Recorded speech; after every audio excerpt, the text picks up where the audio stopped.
And a cold evening, just as the last light of the sun was slipping behind the horizon, I heard a knock at my door that felt different from any other. It wasn't hurried, nor was it casual. It was slow, deliberate, heavy, as if each knock carried the weight of a story too painful to bear alone. When I opened the door, there she stood, a woman whose eyes told me more than her lips ever could. Her clothes were worn, her face pale, but it was her trembling hands that drew my attention the most. She wasn't just standing at my doorstep. She was carrying years of sorrow, loss, and desperation in her silence. She took a deep breath, trying to steady herself. "I will warm your bed," she whispered with a voice so fragile it almost cracked mid-sentence. "My children, they need a father." For a moment, I froze, unsure whether I had truly heard what she said. It wasn't a plea that came from a place of romance or selfish desire. It was something far deeper, raw and aching with reality. Her words were not about herself alone. They carried the weight of her little ones, whose hungry eyes and quiet tears she must have seen every night before sleep. I could feel the storm behind those words. This wasn't just about companionship. This was survival. This was about a woman who had been left alone to face the world, fighting battles every single day that most would never see. Her husband was gone, the one who once promised to stand by her side through thick and thin, and now she stood here before me, stripped of pride but fueled by a mother's determination to give her children a life worth living. She wasn't begging for love, she was pleading for help. The air between us grew thick with silence. I could hear the faint sound of her children playing outside, their laughter faint but carrying a hint of emptiness, as if even in their play they were missing a piece of their world. My heart ached, torn between the shock of her words and the pain of what drove her to say them. What kind of nights had she endured to reach this point? What kind of loneliness and fear must have pushed her to my door, her dignity folded in her hands like a fragile letter she could barely hold together? Her eyes never left mine. There was no shame in them, only the unspoken truth of someone who had lost more than she could bear. "They need guidance," she added, her voice trembling but steady enough to make me believe she had rehearsed those words countless times before daring to speak them. "They need someone to teach them what I cannot. I can give you warmth, care, respect, but in return, I ask you to give them what they have lost." My chest tightened. I wanted to answer, but no words seemed right. How do you respond when someone lays their entire soul at your feet? How do you decide in that moment whether to open the door wider or close it forever? Every second that passed felt like an eternity, her gaze pulling me into the depth of her story, a story I hadn't asked for but now couldn't ignore. Behind her, I saw a little boy tugging at the edge of her shawl, his innocent eyes wide, silently asking if they could go inside. His sister stood a few steps back, holding onto a doll that had clearly seen better days. Their faces were not of children who asked for much, just a meal without worry, a night's sleep without fear, and maybe, just maybe, a father figure to lean on. The night grew darker, the wind colder, and still she waited for my answer. My thoughts raced, torn between my own doubts and the heavy truth in front of me. This wasn't just her fight anymore. If I opened that door, it would become mine too. But if I closed it, I would be sending her back into a world where survival was a battle she was already losing. And so I stood there, my hand still gripping the edge of the door, my heart pounding with questions I couldn't yet answer. Would I step into her broken world, or would I let her walk away with nothing but the echo of her plea? The choice loomed before me, heavy and irreversible. The sound of the wind howled through the cracks. Her children's quiet whispers wrapped around us, and her trembling figure remained at my door. Her words still echoed in my ears. "I will warm your bed. My children need a father." What I chose that night would change everything. I didn't move at first. The door felt like a line drawn in chalk between two worlds, mine small and quiet, and hers bruised by need. The children pressed closer to her skirt. Their eyes kept drifting past me, trying to read the inside of my home like a map to a safer place. I stepped aside and told them to come in, just for the night, just to warm up and speak like people who still believed in good sense. I said it plainly so there was no confusion, no promises, no deals, only a warm room and time to talk. She nodded once, as if that small kindness had pulled a tight knot loose in her chest, and then led the children inside. My place is not much. A table that leans, a kettle that whistles too loudly, a shelf of old cups, a couch with a threadbare blanket thrown across it. The boy went straight to the clock on the wall and tilted his head, listening to its tired tick. The little girl's fingers scanned the edge of the table, tracing the grain like she was reading a story.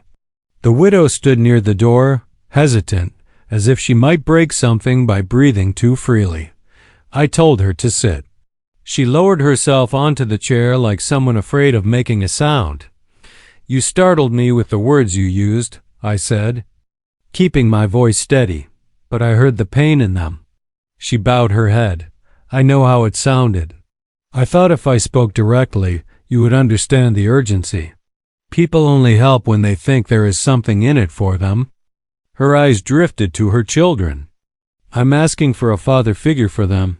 Stability, safety, a home where nights are not so long." I put the kettle on. The hiss filled the room like an old friend clearing its throat. "You have my attention," I said. "Tell me what brought you to my door." Her hand went to her shawl, tugging it tighter around her shoulders. "After the funeral," she began, and that word hung in the air, heavy and final. "Everything broke apart. He worked at the old warehouse by the main road. There was an accident." She swallowed. "They called it an accident, but no one would explain how it happened. There was a promise of compensation, then more paperwork, then delays, then silence. I've been to the office 3 times. Each time, I leave with another form. Each time, the man at the desk looks at me like I am asking for something that isn't mine." The kettle squealed and I poured hot water into chipped cups. The steam rose, soft and white, catching in the light from the single bulb. I slid a cup toward her, and she held it with both hands, as if the warmth might creep into her bones and calm the shaking. "I sell bread in the mornings," she said.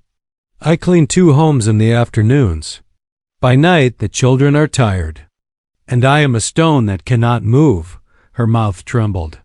"The landlord says the rent is late. He brings his brother to the door to make the point. They do not touch us. They do not need to. Words can push a person just as hard." The little boy noticed a loosened screw on the chair and began turning it with his fingers. The girl fished a stub of pencil from her pocket and drew careful circles on a scrap of paper I kept near the phone.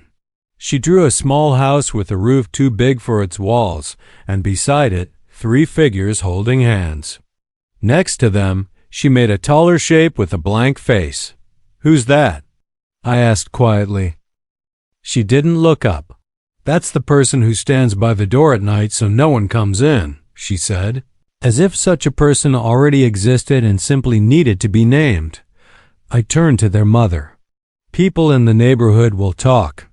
If you stay here," I said, "they always talk. They will say I took advantage of a widow. They will say you offered yourself to solve your problems. I kept my word simple. If I help, it cannot be like that. No bargains like the one you tried at the door. Your dignity matters. Boundaries matter."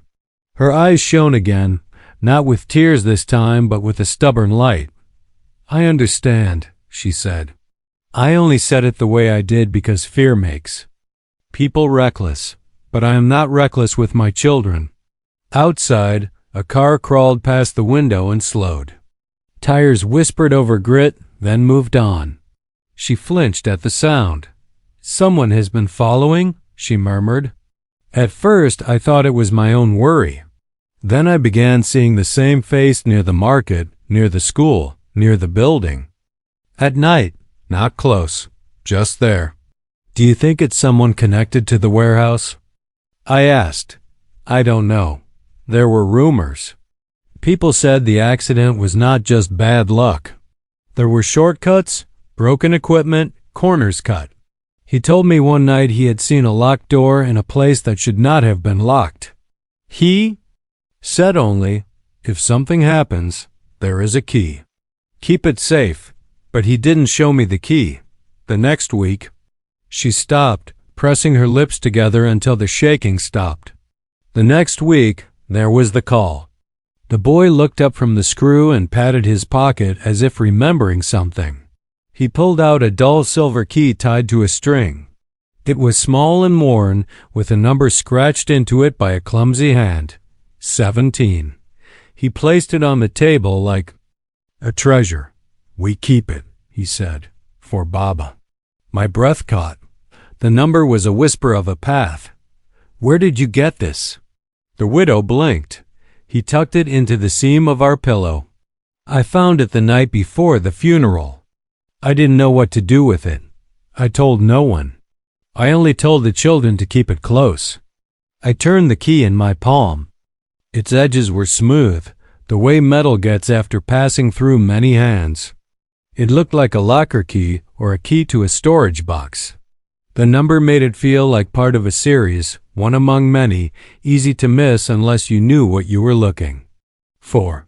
A strange calm settled over me, the kind that comes when a plan begins to form even before you admit it to yourself. I knew your husband, I said slowly. Her head snapped up, surprise flickering across her face. Not well. He helped me lift shelves when I moved in. He was quiet and kept his sleeves rolled down even when it was hot. He had careful eyes, the kind that count exits when they enter. A room, I paused. The week before the news broke, he came by late.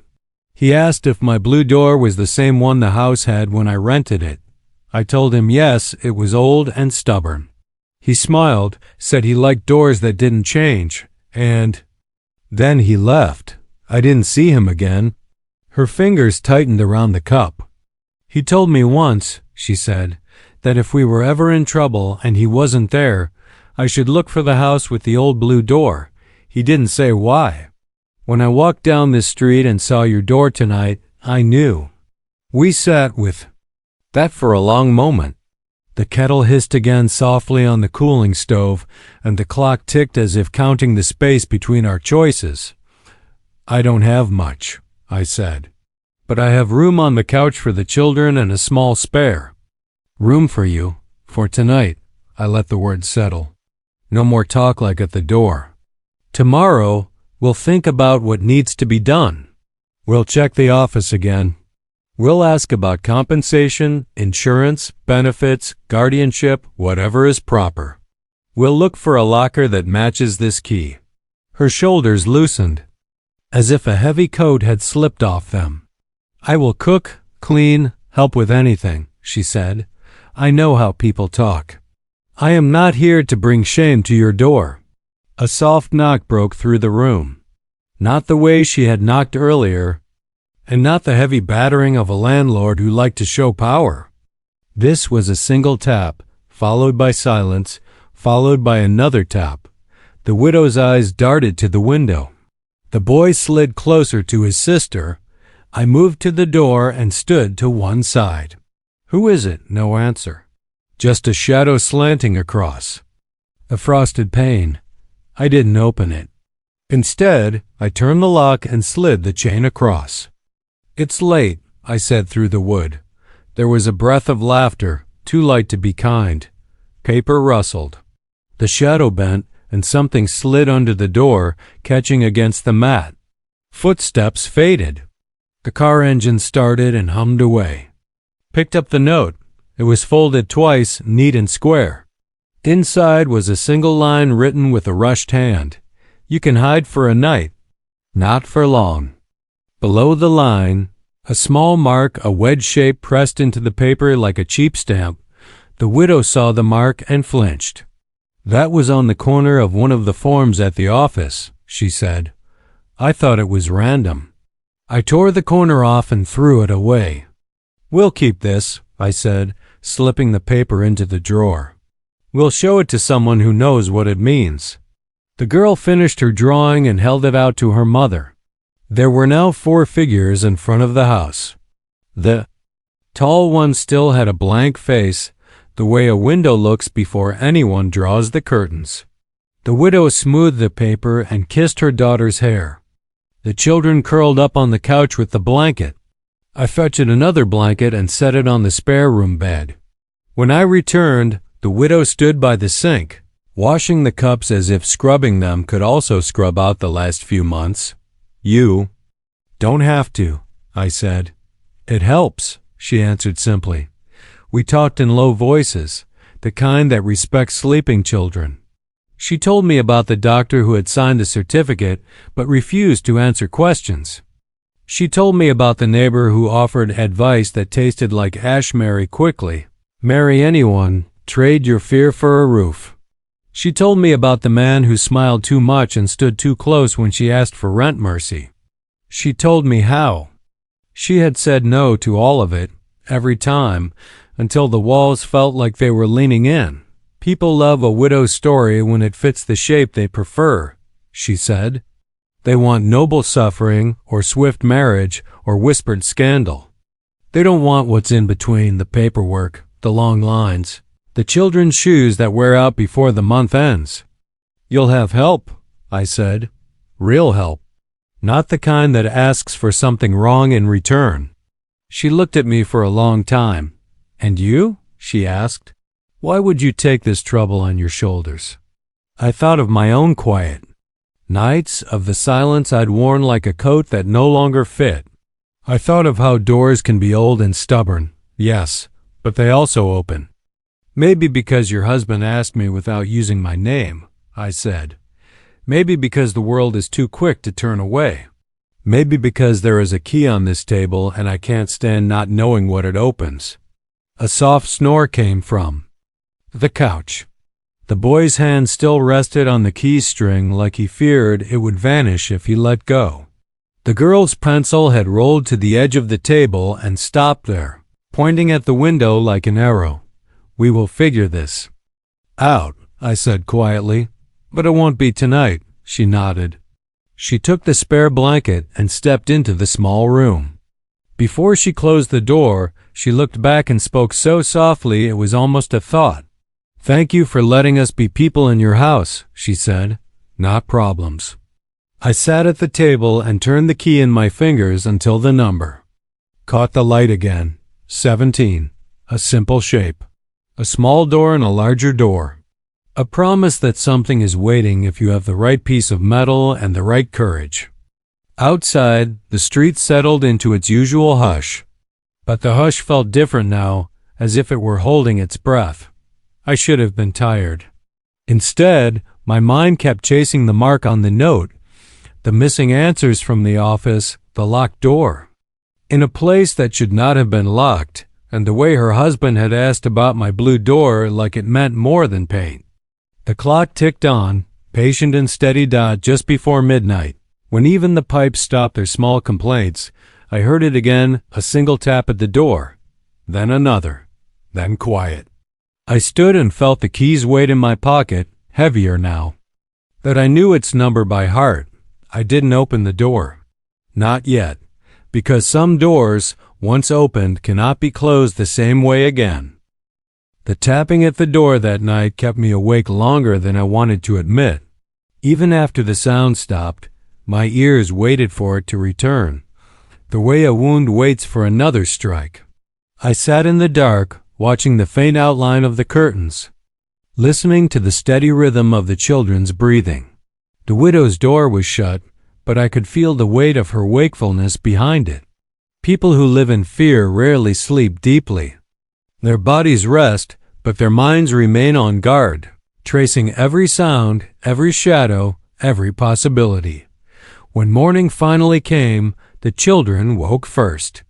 The boy rushed to the small window, pressing his nose against the glass to catch sight of the street below. The girl stayed on the couch, holding the blanket as if it were the only steady thing in her world. Their mother emerged from the spare room with eyes that told me she had been awake most of the night. She carried herself with composure, but her movements betrayed the careful control of someone who couldn't afford to let herself fall apart. I made tea and bread. It wasn't much, but the way the children ate told me it might have been the most peaceful meal they'd had in weeks. Between bites, the boy fiddled with the key again. He rolled it across the table, making the small metal clink echo louder than it should have. He watched it the way one might watch a secret. Their mother looked at me over her cup. "Did you hear it again?" she asked softly. "Yes," I said. "Just tapping. No words this time." Her lips pressed tight. "They're reminding us they know where we are. They don't need to say more than that." I wanted to ask who they were, but I held my tongue. People who live under constant threat often don't know the full face of their enemies, only fragments, whispers, symbols. The wedge-shaped mark on that note was proof enough that someone had already chosen to show power by hiding just out of reach. By midday, she insisted on walking to the market. I offered to go in her place, but she shook her head. "If I don't show my face, people will talk, and I must keep working. Work is what keeps suspicion quiet." Her words revealed more than she intended. In places where gossip runs faster than facts, silence can be as dangerous as exposure. I walked with her part of the way. The children trailed behind, their steps lighter than the night before, but still watchful. At the corner of the street, a man stood with his hands shoved deep in his pockets, his cap pulled low. He didn't move as we passed, but his eyes followed. The widow pretended not to notice, but I saw her hand tighten on the strap of her basket. "Do you know him?" I asked when we turned another street. "He's been near before," she murmured. "Always far enough not to be accused of anything. Always close enough to be seen." That was how intimidation worked, less with blows, more with presence. A reminder that you were never out of sight. While she handled her errands, I wandered the edges of the market. The air was thick with the scent of spices and smoke, but the tension of her story made every face sharper, every glance heavier. One stall, two men leaned in close, speaking in low voices. When one of them saw me looking, he smirked, not a friendly smirk. The kind that carried a message. "We see you too." When we returned to the house, an envelope had been slipped under the pivot door. Inside was nothing but a single photograph and image of the children walking to school. The angle suggested it had been taken from across the street, hidden behind glass or a lamppost. Their faces weren't clear, but their shapes were unmistakable. The widow's hand shook as she held it. "They're letting us know the children aren't invisible." My chest burned. "This is no longer just about money or compensation," I said. "This is about keeping people quiet." She nodded. "I believe my husband saw something. He told me once that the warehouse was more than just broken machines. He said there were boxes coming in at night that never appeared on any records. He said if he could prove it, things would change." Her voice dropped. "Maybe that's why he died." The words hung between us like smoke. I thought of the key again. Number 17. Perhaps it was to one of those boxes. Perhaps it was evidence. Waiting in the dark, that night, when the children had fallen asleep, we sat at the table with the key between us. "If we find what this opens," I said, "it might explain everything, but it might also bring danger closer." Her eyes met mine, steady despite her fear. "Danger is already here. At least with truth, we'll know why." The next day, I took the key to the warehouse district. It stood like a graveyard of rusting steel and forgotten machines. The gates were locked, the air heavy with the stench of oil that had soaked into the ground. I walked the perimeter slowly, pretending to be a passerby, but my eyes searched for signs of entry. On the far side, near a broken fence. I saw lockers lined against the wall, rows of metal doors with numbers fading into paint. My breath caught when I saw it. 17. The number was still visible, scratched but clear. I didn't try the key then. Not alone, not without a plan. Instead, I memorized the path back, the turns, the broken boards that could serve as cover. The air seemed thicker there, like the ground itself knew too much. A truck rolled past slowly, its driver glancing my way longer than necessary. I turned back and left quickly, the key heavy in my pocket. When I told her what I had found, she didn't speak right away. She simply folded her hands and bowed her head as if bracing herself. If that locker holds what I think it does, then we'll have proof. But proof is dangerous. Proof makes enemies bold. The children listened without speaking. The boys' hand drifted again to the key. The girl whispered, "Maybe Baba put something there for us." Her innocence turned the words into something heavier. Perhaps her father had. Perhaps he had hidden something too important to carry, too dangerous to leave at home. The tension grew each night.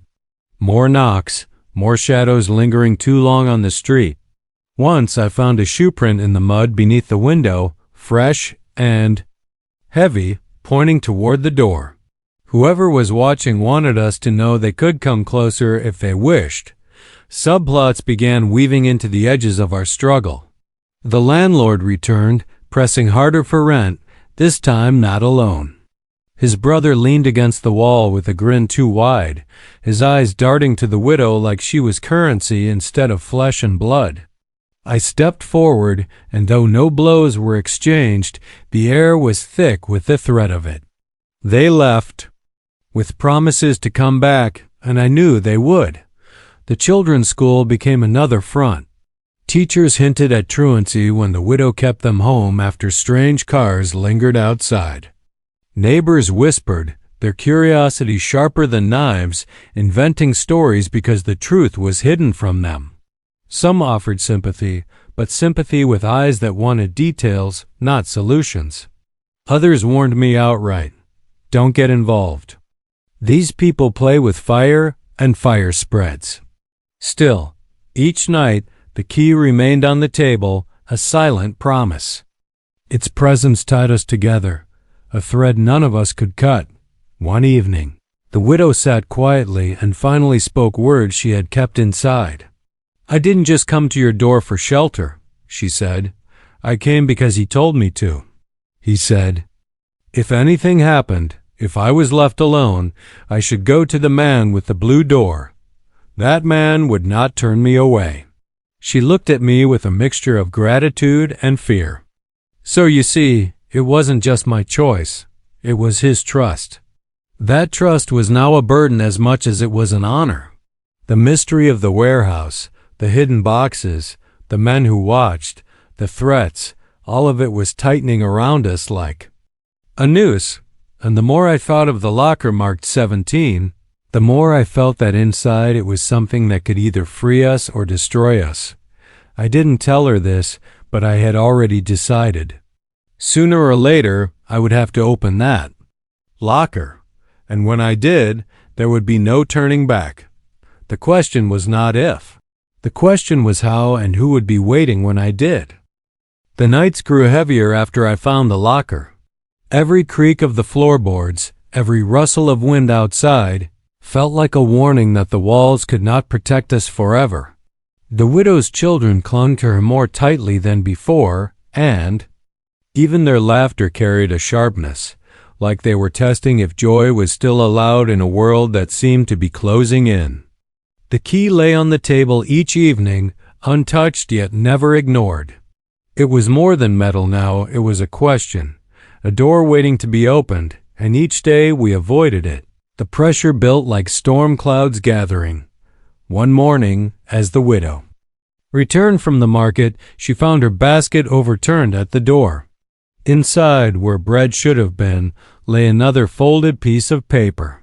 No words this time, only that same wedge-shaped mark drawn darker, as if carved with anger. It was a sign of escalation. Silence was no longer enough for them. They wanted to drive fear straight into her home, to make sure she knew her every step was marked. She held the paper out to me with trembling hands, her face pale. "They want me broken," she whispered. I knew then that time was running thin. Waiting would only invite more threats, more shadows. If the locker held truth, then truth had to be found before the danger swallowed us whole. Still, the risk was sharp. To touch that locker meant pulling whatever secret her husband died for into the open. I began to prepare quietly. I walked the warehouse district more often, studying patterns. Trucks came and went at odd hours. Men in dark coats loitered, smoking and watching without speaking. Once, I caught sight of the same man who had smirked at the market. His eyes found mine, and this time he didn't look away. His lips moved with words I couldn't hear, but I read them anyway. Stay out. At home. The widow tried to keep normalcy alive. She cooked simple meals, mended the children's clothes, spoke softly to them at night. But even in her gentleness, I saw the tension in her shoulders, the way she jumped at sudden sounds. The children felt it too. The boy began checking the locks before bed without being told. The girl drew fewer houses and more shapes that looked like keys and doors.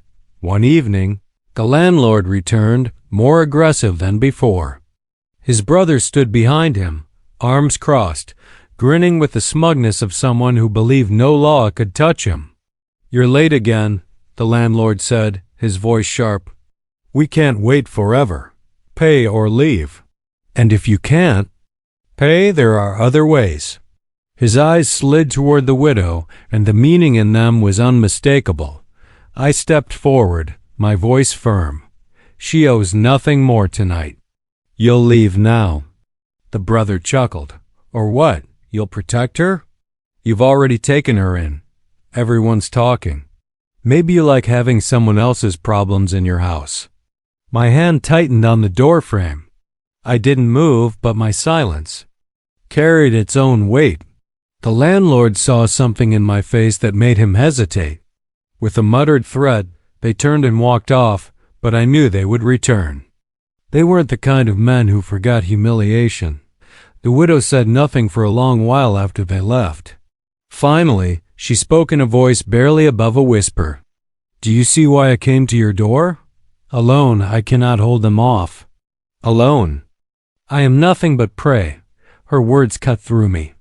Whatever lay behind Locker 17 wasn't just about her husband anymore. It was about giving her back a life where she didn't have to whisper in fear. That night, I made my decision. I told her I would go to the warehouse. Not tomorrow, not next week soon. Her eyes widened, both hope and terror mixing in them. "If you do this," she said, "they will know. They will not let you walk away." "I already stepped into this the moment you knocked," I answered. "There's no walking away now." The following days were spent in quiet preparation. I mapped out the warehouse, noting every shadow, every broken fence, every possible hiding place. The widow sewed a small pocket into the inside of my coat where the key could rest safely. "Don't lose it," she said, her hands brushing mine for a moment longer than needed. "Whatever it opens, it is the last thing he left for us." But the tension tightened even further when the children became targets again. One afternoon, as they walked home from school, a car slowed beside them.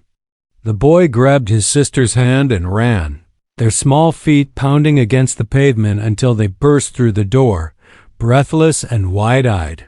They described the man inside as the same figure from the market.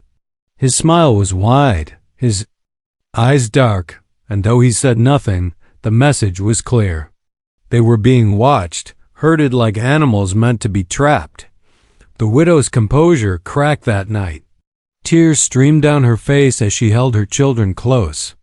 "If something happens to them, I will not survive," she said.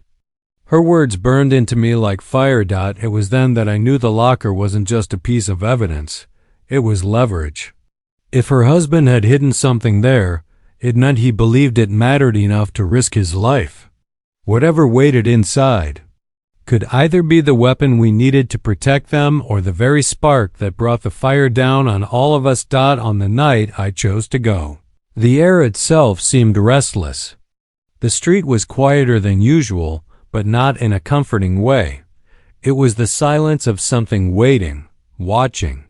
I told the widow to keep the children close, to lock the doors and not open them for anyone but me. She caught my hand at the threshold. "Promise me," she said, her voice trembling. "Promise me you will come back." I couldn't promise what I didn't know, but I squeezed her hand and said, "I will do everything to return." With the key hidden in my coat, I set off toward the warehouse. Every step echoed with the weight of choice. My eyes scanned the shadows, expecting movement at every corner. When I reached the broken fence, my heart hammered, but I forced myself through, crouching low. The air smelled of rust and oil. The lockers loomed against the wall like silent guards. 17 stood among them, scratched and worn, its metal door slightly bent but intact. I slid the key from my coat and held it in my palm. For a moment I just stared, knowing that whatever lay beyond this lock was the heart of everything, the death of her husband, the threats, the shadows. But just as I raised the key to the lock, a sound broke the silence. Footsteps. Slow, deliberate, closing in from the far side of the warehouse. Then another set, lighter, quicker, flanking from the other direction. My chest tightened. I wasn't alone. Voices carried low across the space. "He's here." The shadows moved closer, and I felt the grip of eyes fixed on me. The key trembled. In my hand, the door to the locker inches away. I had to choose: open it now and face whatever storm came, or retreat into the night and leave the truth locked away. But retreat was no longer an option. The sound of boots striking the floor grew louder, circling. The air pressed heavy on my chest. Somewhere in the dark, a match struck and a small flame flared, briefly lighting the wedge-shaped marks scrawled on the wall. They had been waiting for me. And the locker stood between us, holding the secret that could either save us or destroy. U.S. all. The warehouse air tightened around me as the footsteps closed in. The match's flare died, leaving only the echo of men who knew exactly where I stood. My hand shook as I slid the key into the lock. For 1 second, nothing happened. Then, with a reluctant click, the door creaked open. Inside, the locker was small, barely deep enough to hold a stack of papers. But what lay there was not just scraps, it was the weight of her husband's final act. I pulled out a thick envelope, its corners frayed as if it had been hidden in haste.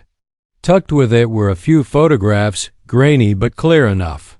I saw the warehouse itself, trucks unloading at night, boxes marked with codes that didn't match the company's records.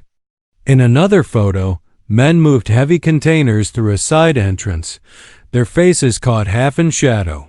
But one face was clear, sharp under the harsh light of a lamp. It was the landlord's brother. The realization struck hard. The warehouse. Accident, the threats, the men at the market, it was all tied together. Her husband hadn't died by chance.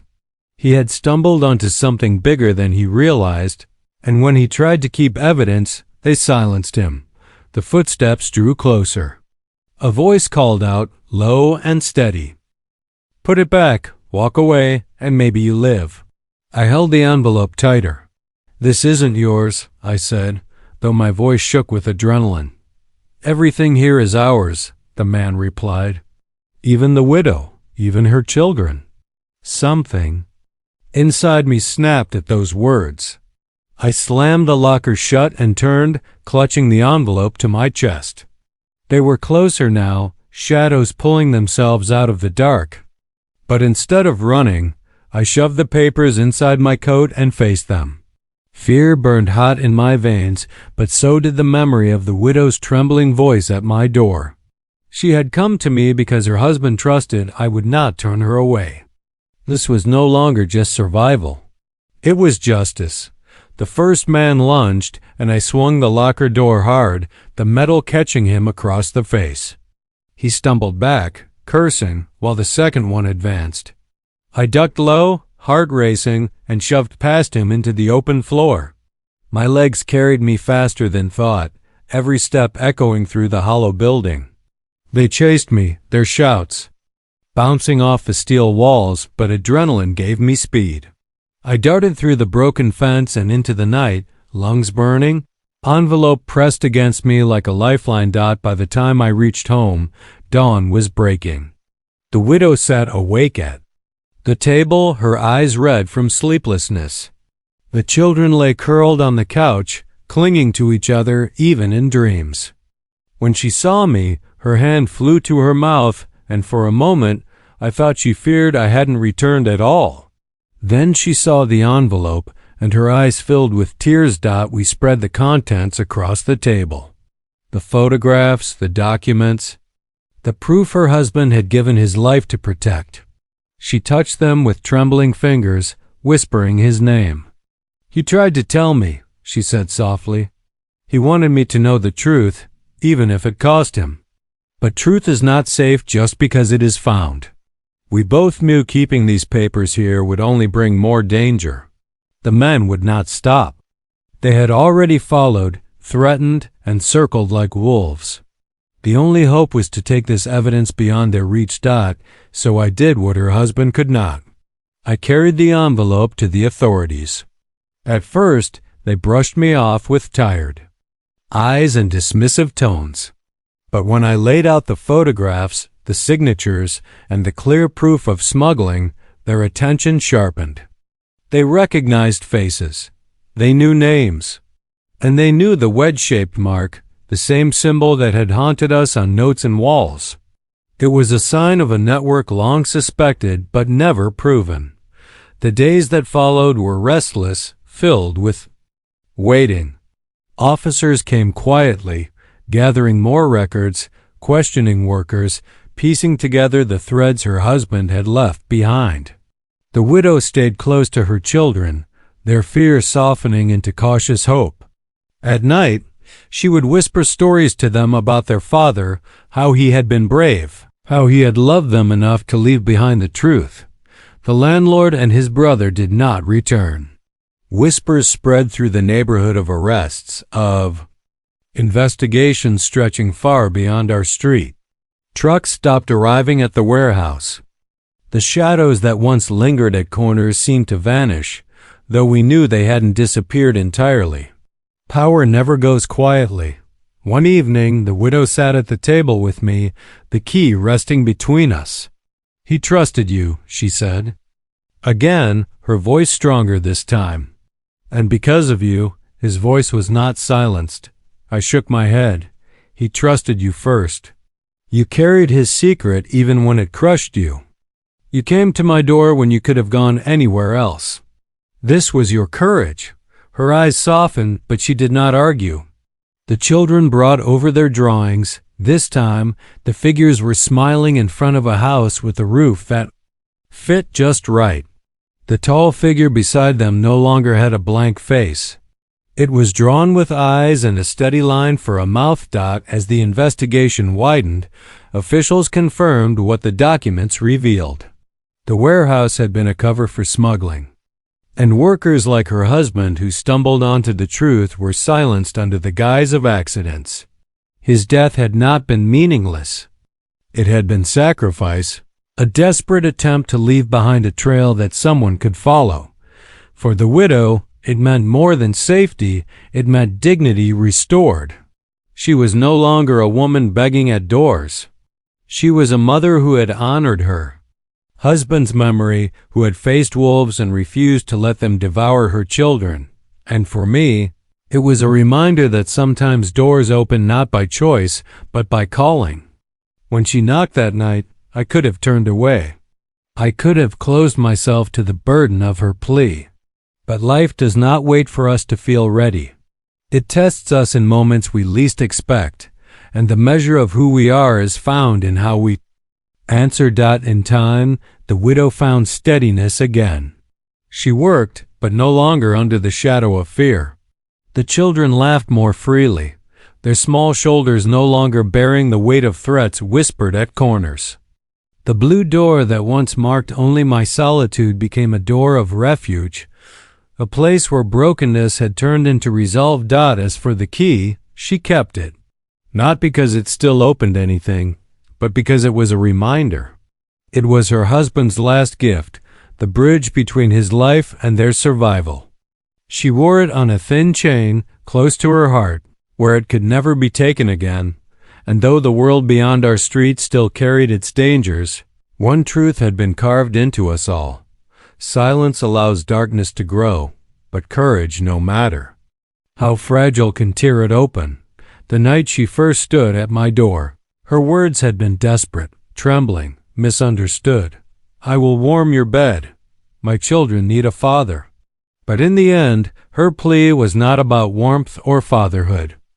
It was about strength, about refusing to surrender to those who thrive on fear. The story closed not with defeat, but with survival, with proof that even the smallest voices, when protected and carried, can rise loud enough to be heard. And as I watched her children running down the street one bright morning, their laughter ringing clear, I knew her husband's sacrifice had not been in vain. Some doors, once opened, change everything. And this one had.